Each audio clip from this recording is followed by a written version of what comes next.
Hello students, welcome back to the series of Indian geography. ये lecture number 12 चल रहा था। चैप्टर नंबर 2 है फिजियोग्राफी का। मेरा नाम है प्रशांत कुमार पांडे। आप लोग देख रहे हो UPSC max. Max means maximum study. देखिए, आज का जो हमारा टॉपिक होने वाला है वो होगा एलिवेटेड पेनिनसुला रीजन्स। देखिए, जो एलिवेटेड पेनिनसुला रीजन्स है उसके बारे में पढ़ने की कोशिश करेंगे और समझने की कोशिश करेंगे। पर फिलहाल यहाँ पे एक सवाल उठता है कि पेनिनसुला होता क्या है। देखो, पेनिनसुला हम लोग वैसे रीजन्स को बोलते हैं जो वैसे लैंड मास को कहते हैं, लिथोस्फीयर को कहते हैं, जो कि 3 भाग पानी से घिरा हो। यानी कि कह सकते हो कि इधर अगर देखोगे इंडिया के, अगर आप नॉर्थ में जाओगे, नॉर्थ में देखोगे तो ये जो आपको रीजन दिख रहा है ना बच्चा, ये कहीं ना कहीं आपको 3 साइड पानी से घिरा हुआ नज़र आ रहा है। इधर पे है अरेबियन सी, आप बोल सकते हो इधर में है बे ऑफ बंगाल, और नीचे पे है इंडियन ओशियन। तो अगर आप नोटिस करोगे तो ये जो कंप्लीट रीजन आपको नज़र आ रहा है, ये कंप्लीट रीजन कहीं ना कहीं 3 भाग पानी से घिरा हुआ है। इसी वजह से इसको हम लोग पेनिनसुला कहते हैं, पेनिनसुलर कहते हैं। तो एलिवेटेड पेनिनसुलर रीजन के बारे में पढ़ने की कोशिश करेंगे। देखो, एलिवेटेड पेनिनसुलर रीजन इसलिए कहते हैं क्योंकि यहाँ पे बहुत सारे प्लेट्यूज हैं, और वो प्लेट्यूज कहीं ना कहीं एक थोड़ा हाइट पे होता है। इसी वजह से इस वाले एरिया को एलिवेटेड पेनिनसुला रीजन कहते हैं। तो बहुत अच्छे से समझेंगे और बहुत डीप में समझने की कोशिश करेंगे कि आखिर ये पेनिनसुला क्या है। इसके बारे में समझने की कोशिश करते हैं। तो चलो पहले समझते हैं major geological formation of peninsula regions. आखिर ये पेनिनसुला बना कैसे। इसको रिकैप कराने से पहले अगर मैं एक बात जो पहले पढ़ चुके हैं इस वाले फिजियोग्राफी वाले पार्ट में उसको समझाने की कोशिश करूं, तो हमने किसके बारे में पहले पढ़ा था। हम लोग फिजियोग्राफी पढ़ा रहे हैं, तो फिजियोग्राफी में पहले हिमालय के बारे में पढ़े। हिमालय के बाद the greater plain of India के बारे में पढ़े। फिर उसके बाद हम लोग थार डेजर्ट के बारे में पढ़े। अब हम लोग पेनिनसुला के बारे में पढ़ रहे हैं। उसके बाद हम लोग किसके बारे में पढ़ेंगे, कोस्टल प्लेन के बारे में पढ़ेंगे। और फिर लास्ट जो पढ़ेंगे वो पढ़ेंगे आइसलैंड के बारे में, आइसलैंड। ठीक है। एक बात बताओ, ये जो हिमालय है बच्चा, वो कैसे फॉर्मेशन हुआ। उसका फॉर्मेशन कैसे हुआ, जब इंडियन प्लेट यूरेशियन प्लेट से जाके टकराई, तब यहाँ पे जो यूरेशियन प्लेट है वो ऊपर आ गया और जो इंडियन प्लेट है वो नीचे चला गया। इस वजह से जो यूरेशियन प्लेट का भाग था वही हिमालय बन गया। ये प्लेन कैसे बना था याद है। वो प्लेन कैसे बना, इन दोनों के बीच में यहाँ एक समुद्र हुआ करता था जिसको तैथिस सी कहते थे। अब वो तैथिस सी धीरे धीरे क्या होने लगा, कम होने लगा, उसका पानी रिसेशन होने लगा। अब ये रिसेशन की वजह से यहाँ की जो नदियाँ हैं उन्होंने जाके अपना सिल्ट डिपॉजिट किया, और तब जाके यहाँ greater plain of India formation हुआ। इन दो केस में अगर आप नोटिस करोगे तो ये दो केस जो है वो तब हुआ जब ये इंडियन प्लेट यूरेशियन प्लेट से टकराई। बट पेनिनसुला के केस में ऐसा नहीं है बच्चा। थार्ड रीजन ये बना, ये भी उसी का पार्ट है। बट ये पेनिनसुला आज का भाग नहीं है, ये सदियों से है। ये जब अर्थ का फॉर्मेशन हुआ था ना, तो उसी टाइम पे ये पेनिनसुला बना था। भैया क्या बक रहे हो ये। उस टाइम पे तो यहाँ पे इंडिया हुआ भी नहीं करता था। ठीक है ना। तब ये इंडिया किसका पार्ट था, तब ये पार्ट था गोंडवाना का पार्ट था। यानी कि कह सकते हो कि ये जो हिमालय है, ये जो आपको ग्रेटर प्लेन ऑफ इंडिया है, ये जो थार डेजर्ट है, ये सब अभी नए नए बने हैं। बट ये जो आपको पेनिनसुला का रीजन दिखता है ना, ये बहुत पुराना है। ये तब की बातें हैं जब अर्थ जो है उस टाइम पे फॉर्म हो रहा था। ये क्योंकि ये जो है वो बहुत पुरानी बातें हैं, इसलिए हम लोग इसको ओल्ड पार्ट भी कहते हैं इंडिया का। आई होप अब तुम लोग को समझ में आ गया होगा कि ये जो एलिवेटेड पेनिनसुला रीजन है, ये आज की बनी हुई नहीं है। ये कुछ 2-3 मिलियन पहले की बात नहीं है, ये बिलियंस ऑफ ईयर की बात है। जब अर्थ हुआ करता था उस टाइम पे जो अर्थ के अंदर बहुत सारे मैग्मास जो निकल के बाहर आ रहे थे, उस टाइम पे क्या होता है, मैग्मा धीरे धीरे सूख रहा था। और ये सूखने की वजह से जो मैग्मा का फॉर्मेशन हुआ लैंड का, उसी लैंड के फॉर्मेशन से ही ये आज आपको इतना बड़ा पेनिनसुला रीजन बनता हुआ नज़र आ रहा है। जिसका जो एरिया है ना बच्चा, वो लगभग आप कहिए कि 15 लाख स्क्वायर किलोमीटर है। 15 लाख स्क्वायर किलोमीटर का जो एरिया आपको नज़र आ रहा है ना, ये कंप्लीट एरिया कहीं ना कहीं ये पुराने एनिसेंट टाइम ऑफ पीरियड का पार्ट रहा है, जो बिलियंस ऑफ ईयर पहले बना था। आज नहीं ये बना है। ये हिमालय की तरह नहीं है कि जब ये यूरेशियन प्लेट से टकराई तब फॉर्मेशन हुआ, नहीं। ये बहुत बिलियंस ऑफ ईयर साल पहले बनी थी। ये एनिसेंट कैट्रॉन से बनी हुई है। ये कैट्रॉन्स के बारे में जस्ट हम लोग समझने वाले हैं। फिलहाल वह समझो कि एनिसेंट कैट्रॉन से बनी हुई है। फोल्डेड माउंटेन सिस्टम का ये यहाँ पे भी आपको देखने को मिलेगा। सेडिमेंट्री बेसिन्स आपको देखने को मिलेगी। वो वोल्केनिक प्लेट्यूज आपको देखने को मिलेगी। सबसे इंपॉर्टेंट है वोल्केनिक प्लेट्यूज, इनके बारे में पढ़ेंगे जरूर। ठीक है। कुछ कुछ आपको पेनिनसुला का भाग भी दिखेगा, वो सिंपल सिंपल कुछ प्लेट्यूज के पार्ट में डिवाइडेड है। पेनिनसुला कंप्लीट पेनिनसुला नहीं है, पेनिनसुला बहुत सारे प्लेट्यूज में डिवाइडेड है। जैसे कि बोल सकते हो कुछ मेजर के बारे में बता रहा हूँ। दक्कन प्लेट्यू है, मारवाड़ का प्लेट्यू है, मालवा का प्लेट्यू है, बुंदेलखंड का प्लेट्यू है, शिलोंग का प्लेट्यू है, और भी बहुत सारे, तेलंगाना का प्लेट्यू है, और भी बहुत सारे। और मेरा फेवरेट छोटा नागपुर का प्लेट्यू, क्योंकि मैं यहीं से बिलोंग करता हूँ। ठीक है, तो चलो बहुत डीप में समझने की कोशिश करेंगे कि आखिर ये पेनिनसुला ऑफ इंडिया फॉर्मेशन हुआ कैसे। ठीक है, तो पहले हम लोग समझते हैं क्रेटोनाइजेशन होता क्या है। ठीक है, देखो बात समझो, हुआ क्या कि पहले के टाइम पे अर्थ पे बहुत सारे ऐसे ऐसे ज्वालामुखी थे। अब ये ज्वालामुखी क्या हुए, क्योंकि अर्थ में मैग्मा यहाँ बहुत ज़्यादा अमाउंट में है, तो ये मैग्मा क्या कर रहे थे कि अर्थ से बाहर निकलने लगे। अब ये अर्थ से जैसे बाहर निकले तो ये मैग्मा कहीं ना कहीं समुद्र के पानी से जाके मिक्सअप हो गए। जस्ट इमेजिन करो कि ये येलो का है, वो समुद्र का पानी है। अब ये जब मैग्मा समुद्र के पानी से मिले तो मैग्मा धीरे धीरे कूल होता गया बच्चा, क्या होता गया, कूल। अब ये कूल होने की वजह से ये बहुत बड़े बड़े और मजबूत मजबूत पत्थर में तब्दील होते चले गए, और वही जो पत्थर बहुत बड़े अमाउंट में हो गए, तभी ये एक जाके प्लेट्यू बनता हुआ नजर आ रहा है, यानी कि एक ठोस लिथोस्फीयर बन गया।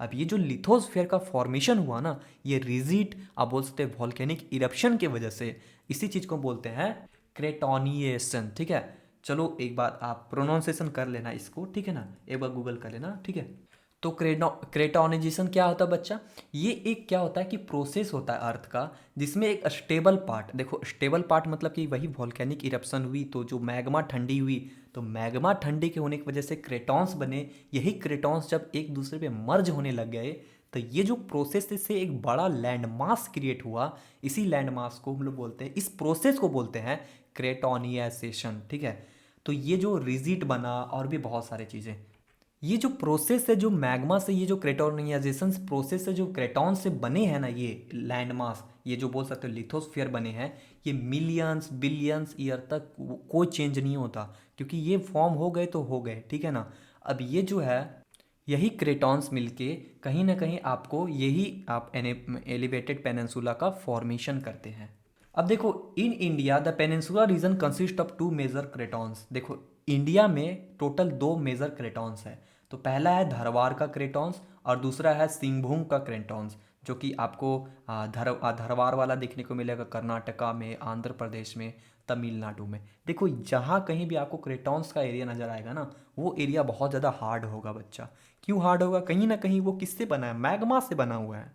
फिर आपको सिंहभूम वाला जो एरिया है वो झारखंड में ज़्यादा देखने को मिलेगा, उड़ीसा में देखने को मिलेगा, छत्तीसगढ़ में देखने को मिलेगा। बेसिकली ये किसका पार्ट है, आप बोल सकते हो छोटा नागपुर का पार्ट है।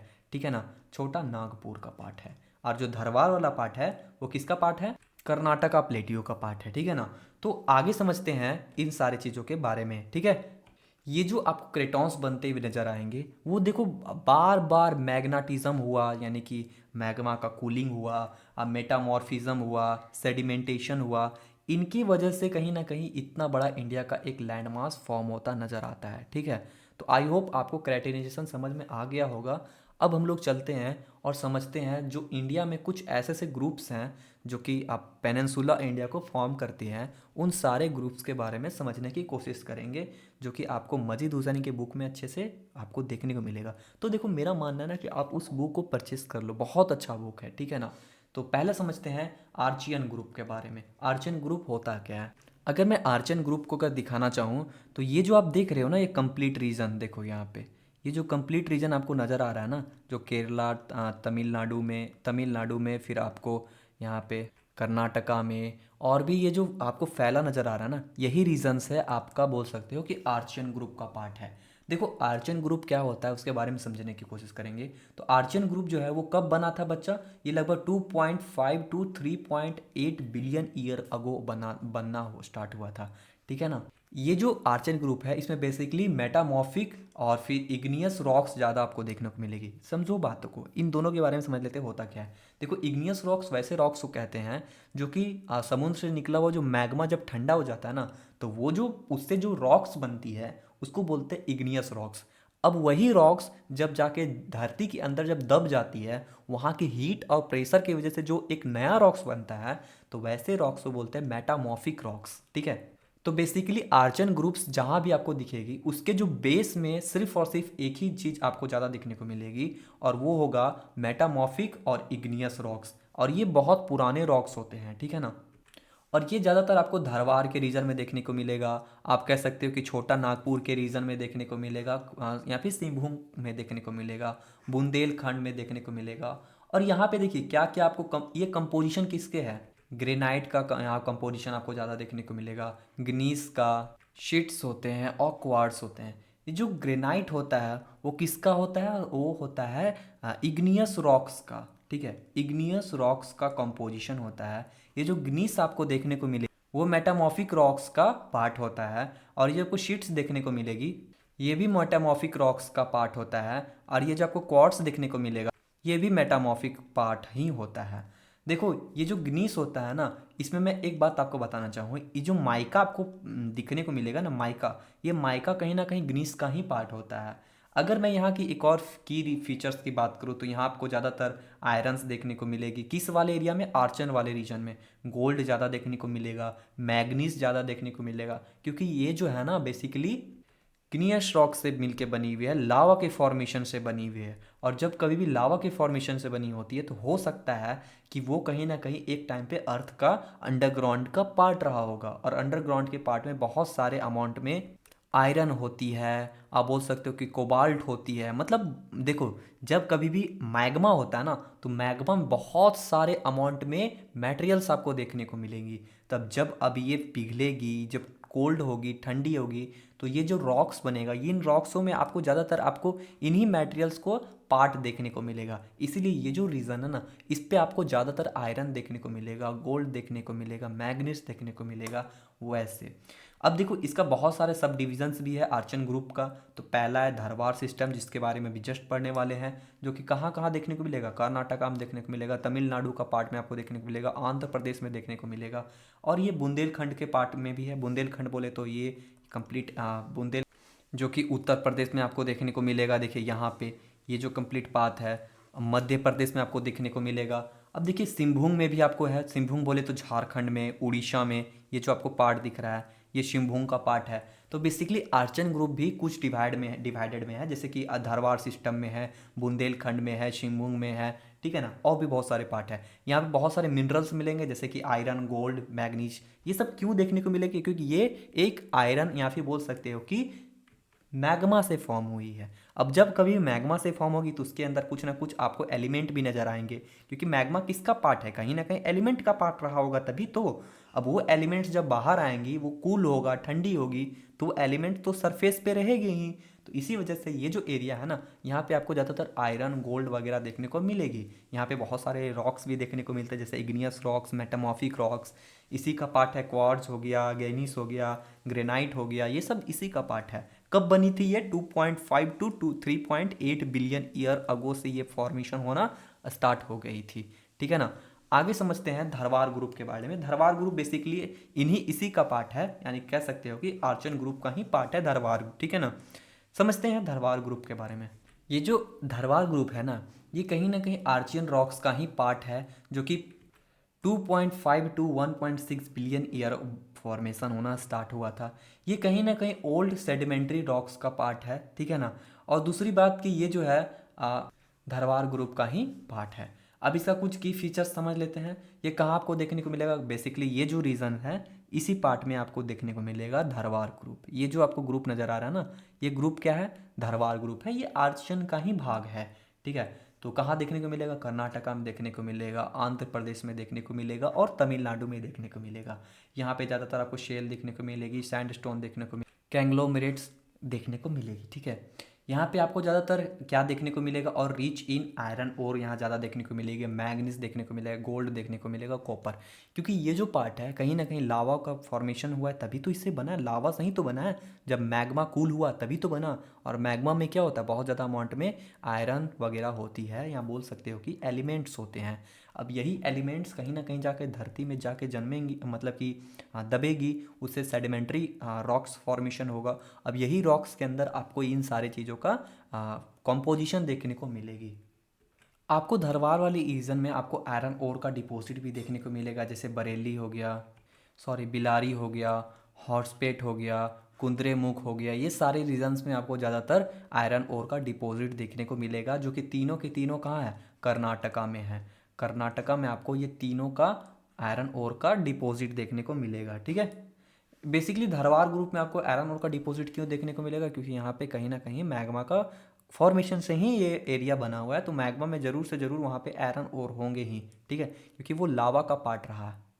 ये जो धारवाड़ का रॉक्स है ना बच्चा, ये थोड़ा सा लो ग्रेड मेटामॉर्फिज्म है। अगर मैं बोल रहा हूँ लो ग्रेड मेटामॉर्फिज्म है, इसका मतलब है कि जो इग्नियस रॉक्स हैं वो थोड़े से प्रेशर पे इस एरिया में नहीं आए होंगे। यहाँ पे देखो, पहले समझो मेटामॉर्फिक रॉक्स बनते कैसे हैं। मेटामॉर्फिक रॉक्स तब बनते हैं जब इग्नियस रॉक्स में प्रेशर और हीट डालोगे ना, तब जाके मेटामॉर्फिक होता है। तो ये लो ग्रेड मेटामॉर्फिक है, इसका मतलब है कि यहाँ पे हीट और प्रेशर नहीं मिला है प्रॉपरली।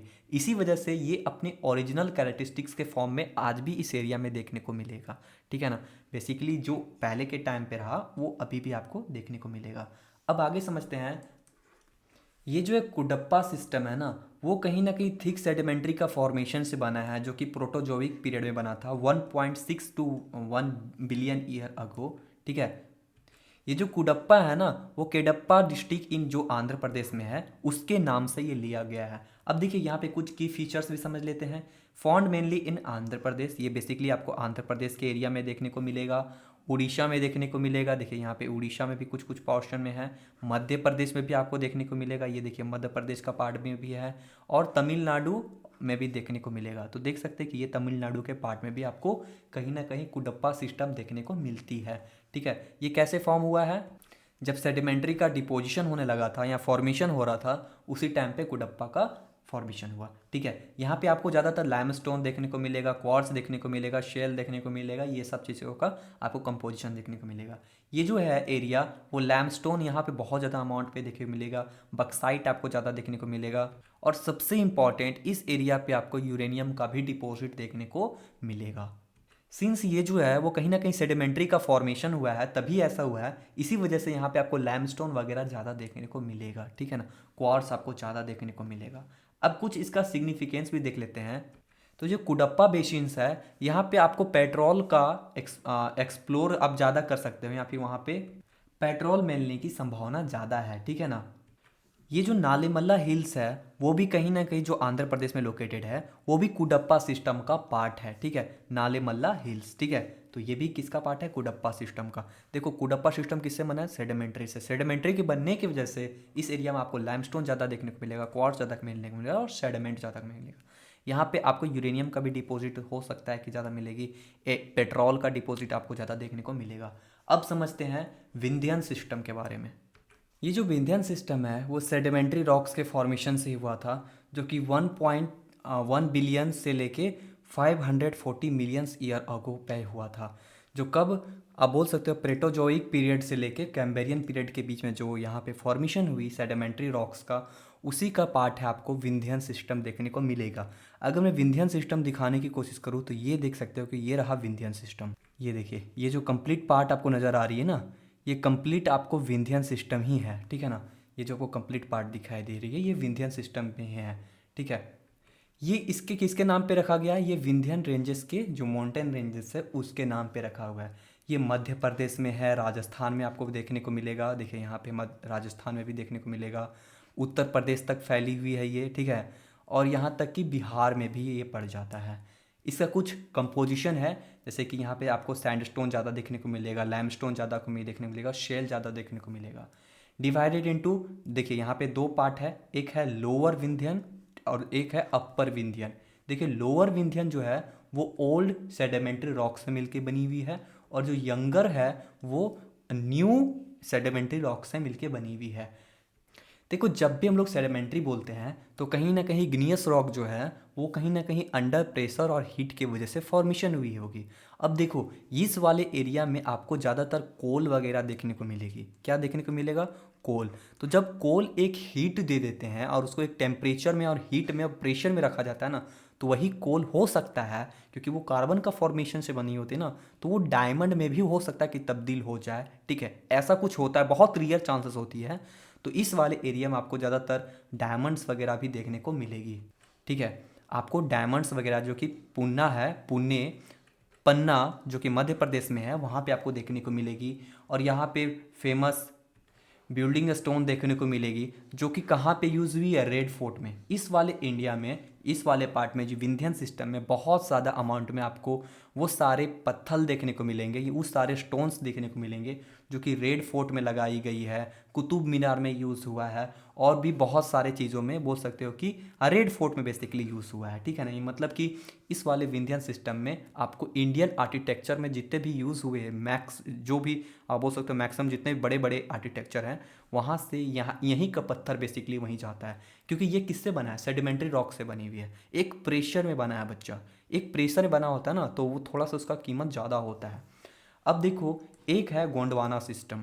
गोंडवाना सिस्टम देखो क्या होता है, मैं अगर समझाऊं तो जो अर्थ था वो पहले दो पार्ट में था, एक अंगारा लैंड, दूसरा गोंडवाना लैंड। तो गोंडवाना लैंड जो है ना वो अभी भी हमारे यहाँ पे एग्जिस्ट करती है। अगर मैं दिखाने चाहूँ मैप में तो यहाँ पे देख सकते हो कि ये जो छोटे छोटे पार्ट आपको देखने को मिल रही है ना, ये सब का सब गोंडवाना पार्ट का हिस्सा है। ठीक है ना, ये कब हुई है, the Gondwana parts include sedimentary, आपको यहाँ पे ज़्यादा देखने को मिलेगी सेडिमेंट्री डिपोजिशन। कार्बेनिफिरियस टू जेरोसिक पीरियड में आपको देखने को मिलेगा, जो कि कब से स्टार्ट हुई थी, लगभग 350 टू 160 मिलियन ईयर्स अगो। ये जो है रॉक्स है वो किसके द्वारा डिपॉजिटेड है, ये वहाँ के जो नदियाँ हैं, वैलीज है, उनके द्वारा जो कट कट के बनी है, तो उसके वजह से डिपोजिशन हुई है। ये कहाँ पे आपको बेसिकली झारखंड में ज़्यादा देखने को मिलेगा, क्योंकि मैं झारखंड से हूँ इसलिए मैं बोला था ना गोंडवाना मेरा फेवरेट है। दूसरी बात कि उड़ीसा में है, छत्तीसगढ़ में है, मध्य प्रदेश में है, और वेस्ट बंगाल में आपको ज़्यादा देखने को मिलेगी। बेसिकली ये ईस्टर्न भाग में, ईस्टर्न पार्ट ऑफ इंडिया में ज़्यादा देखने को मिलेगा। यहाँ पे आपको सैंड स्टोन ज़्यादा देखने को मिलेगी, शेल और कोल भी ज़्यादा देखने को मिलेगा। आपको पता है ये जो कोल है ना, कोल झारखंड अकेला बोल सकते हो कि 30 से लेके 40% जो कोल पूरे इंडिया में आती है ना, वो अकेला झारखंड देता है। और झारखंड का जो झरिया वाला एरिया ना, वहाँ से ज़्यादा आपको मिलेगी। तो ये जो एरिया है, यानी बेसिकली झारखंड के बारे में स्पेशली बता रहा था। ठीक है, ये rich coal deposit in India सबसे ज़्यादा आपको मिलेगा। झरिया हो गया, रानीगंज हो गया, सिंगारुली हो गया, ये सब एरिया में आपको ज़्यादातर आपको कोल डिपोजिशन देखने को मिलेगा, क्योंकि ये गोंडवाना का पार्ट है। देखो कोल कैसे बनता है, जब कोई एक डेड एनिमल जब पानी में दब जाती है तब होता है फॉर्मेशन।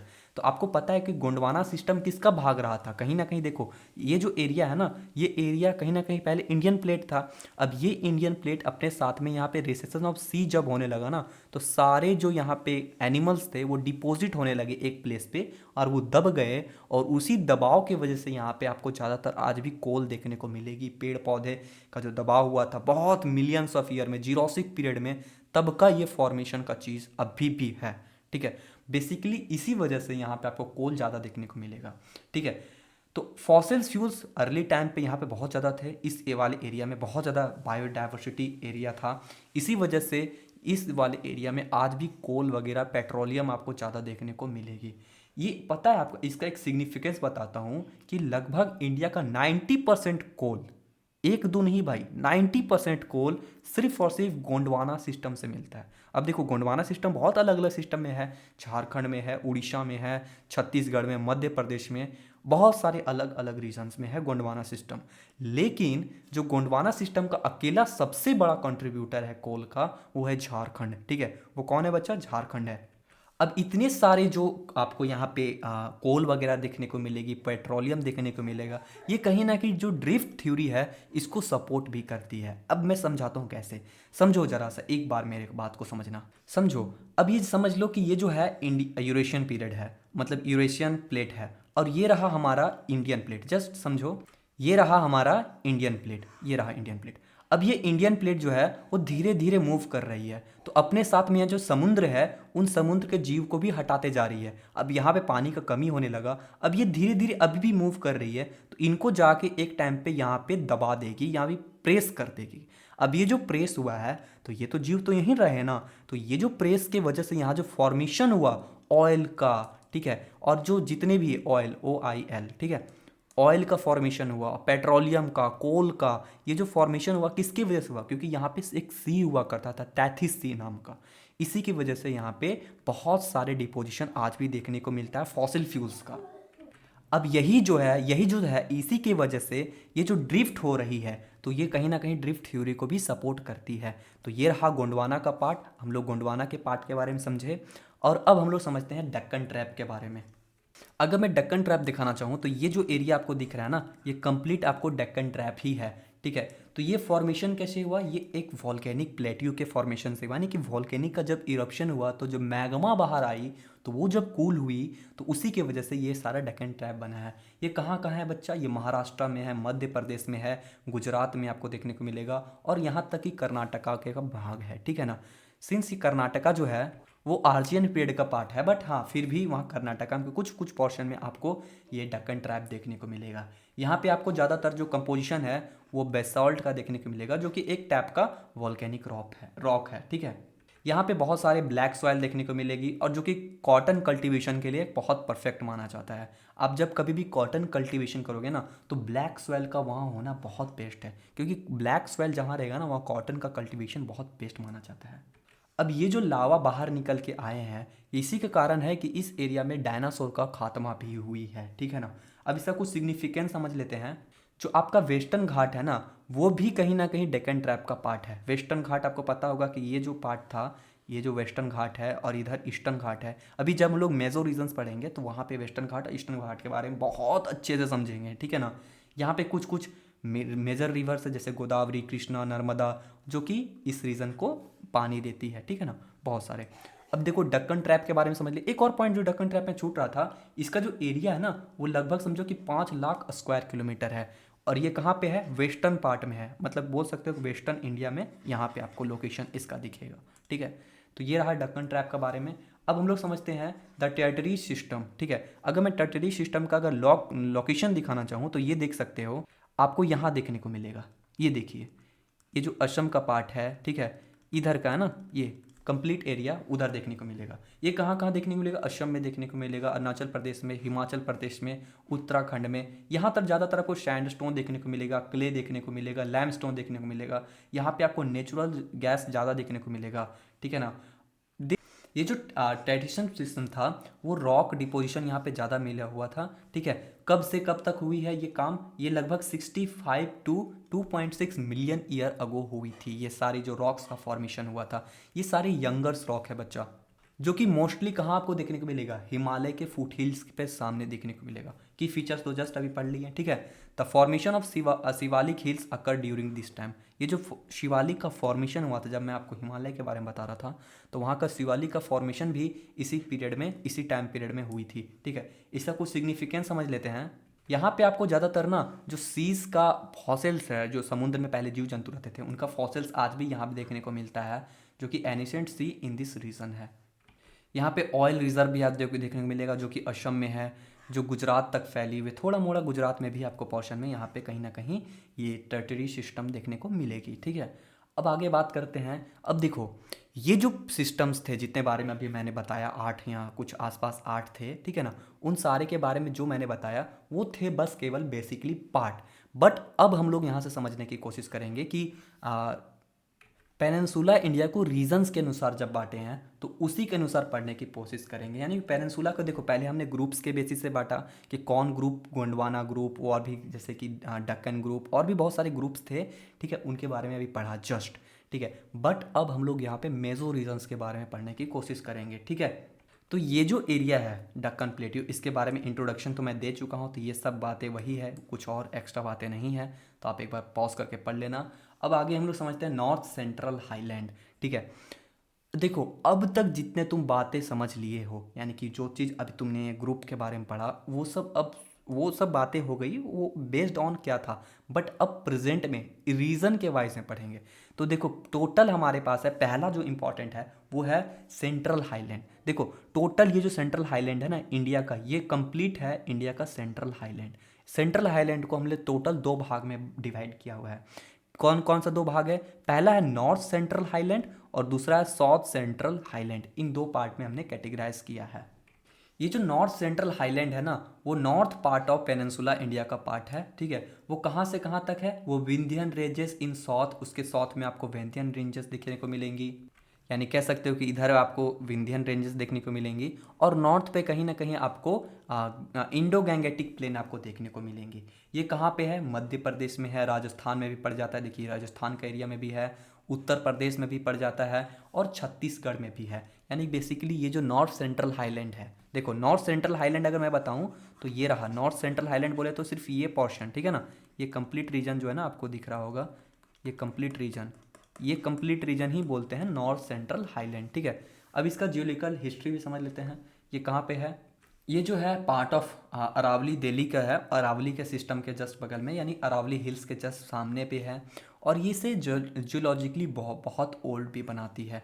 इसका कंपोजिशन बेसिकली ग्नीयस रॉक्स है, मेटामॉर्फिक रॉक्स है, और सच एस ग्रेनाइट आपको देखने को मिलेगी, ग्नीश आपको देखने को मिलेगा, और शीट्स आपको ज़्यादा देखने को मिलेगी, ठीक है। अब ये फॉर्मेशन कैसे हुआ था? Due to breakup of Gondwana around 180 million year ago. देखो गोंडवाना कब टूटा था? अंगारा लाइन से लगभग 180 मिलियन ईयर अगो। तो ये जो आपको अपर नॉर्दर्न सेंट्रल हाईलैंड जो देखने को मिलेगा वो किसका पार्ट है? गोंडवाना का ही पार्ट है, ठीक है ना।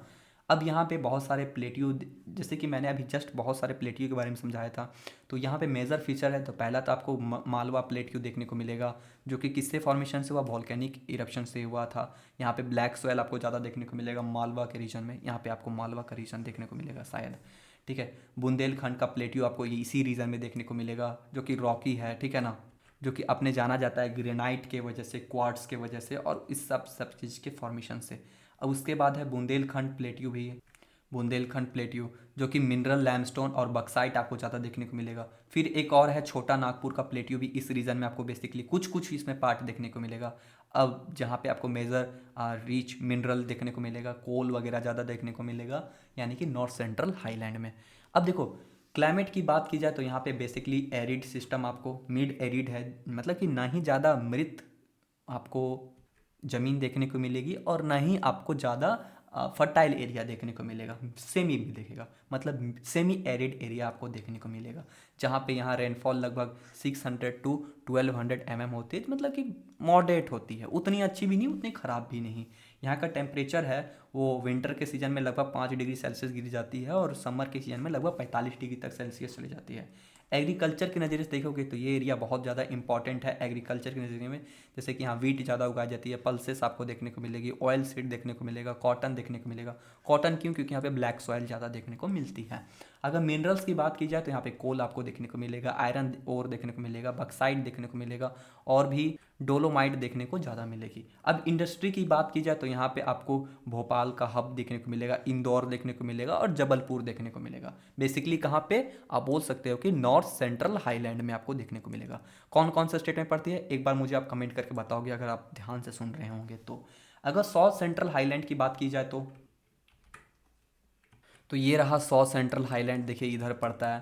ये किस किस रीजन में है? आप बोल सकते हो विंध्यन रेंजेस के जस्ट आपको इसके ऊपर में, आप जस्ट क्लोज में आपको विंध्यन सिस्टम देखने को मिलेगा, जो कि covering part of Maharashtra, Madhya Pradesh, Chhattisgarh में आपको ज़्यादा देखने को मिलेगी।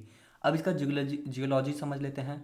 तो दक्कन में जो वॉल्केनिक एक्टिविटीज़ होती है उसी के फॉर्मेशन से ये हुआ था, ठीक है, लगभग 65 मिलियन ईयर अगो।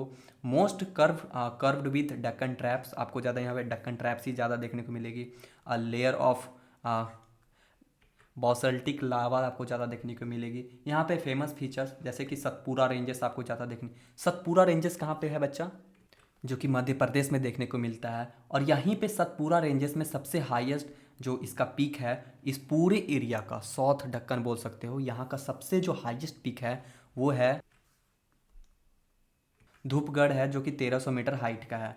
अब यहीं पे आपको मेलिकल हिल्स भी आपको देखने को मिलेगा, जो कि बायोडाइवर्सिटी हॉटस्पॉट है। अब महानंदी बेसिन भी आपको देखने को मिलेगा, जो कि एक इम्पॉर्टेंट रिवर सिस्टम है, जो कि कहाँ पे लास्ट में जाके फाइनली गिर जाती है? बे ऑफ बंगाल में, ठीक है। तो नॉर्थ सेंट्रल हाईलैंड के बारे में, साउथ सेंट्रल हाईलैंड के बारे में समझे थे। यहाँ का अगर क्लाइमेट कंडीशन समझने की कोशिश करें तो यहाँ पे एक तो पहले वाइट ट्रॉपिकल वेट एरिया है, मतलब थोड़ा सा गीला रहता है, ड्राई क्लाइमेट रहती है। यहाँ पे जो रेन होता है लगभग 800 टू 1600 mm होती है, जो कि मॉडरेट है, उतना अच्छा भी नहीं उतना ख़राब भी नहीं है। विंटर में जो है आर्मेड होती है, बल्कि समर में यहाँ पे बहुत ही गर्म हवाएं बहती है। अगर इकोनॉमी के नज़रिए से देखें तो यहाँ पे बहुत सारे क्रॉप्स ग्रोन होते हैं, जैसे शुगर कैन, सोयाबीन और भी मकई वगैरह। अगर यहाँ फॉरेस्ट की बात की जाए तो यहाँ पे तिल, सॉल, बम्बूस, ये सब बहुत सारे फॉरेस्ट होते हैं। टूरिज़्म के नज़रिए से देखें तब भी ये इंपॉर्टेंट है, क्योंकि यहाँ सब पूरा रेंजेस आपको देखने को मिलते हैं। तो ये रहा, हम लोग आज यहाँ पे समझ लिए south central highland, north central highland के बारे में समझ लिए हैं। अब आगे और भी बहुत इंपॉर्टेंट पार्ट्स को समझने की कोशिश करेंगे। तो अगर वीडियो आप लोगों को पसंद आ रही होगी और आप लोग इन्जॉय कर करके पढ़ रहे होंगे, तो मेक श्योर आप इसको सब्सक्राइब करते ही इंटर करना। और आप लोगों को अच्छा लगे, इसीलिए हम लोग ट्राई करेंगे कि इसको और अच्छे से बनाने की कोशिश की जाए, इस कंप्लीट लेक्चर्स को। तो आज के लिए इतना ही रहने देते हैं, मिलते हैं अगले लेक्चर में, लेक्चर नंबर 13 में। तब तक के लिए जय हिंद, जय भारत, वंदे मातरम। ठीक है।